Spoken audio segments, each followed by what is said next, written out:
लेना मार्लो जैसे जैसे शहर के भयानक आलिंगन में और गहराई तक गाड़ी चलाती है। हॉलो क्रीक एक घने विचलित करने वाले कोहरे में गायब हो जाता है। शहरवासी मौन भूत की तरह खड़े हैं। उनकी निगाहें और फुसफुसाहट लीना के चारों ओर बेचैनी की भावना बुन रही हैं। लीना पुराने धूल भरे विक्टोरियन घर में प्रवेश करती है, जिसका अजीब आकर्षण अनदेखे रहस्यों का संकेत देता है। उसने एक बंद कमरा देखा, जिसके बारे में फुसफुसाया गया कि यह द मिरर रूम है।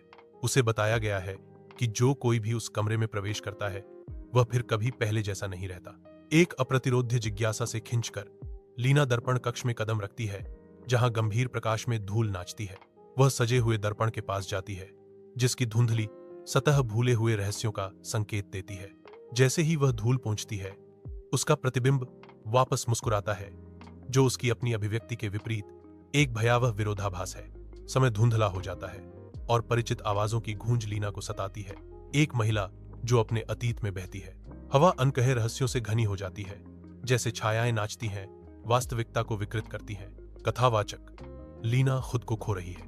कथावाचक उसे अपने परिवार के इतिहास और उस अभिशाप के बारे में सच्चाई का पता लगाना होगा जो उन्हें इस घर से बांधता है। कथावाचक घर की बुराई से बचने के लिए उसे अपनी कहानी पूरी करनी होगी। लीना दर्पण कक्ष में लौटती है।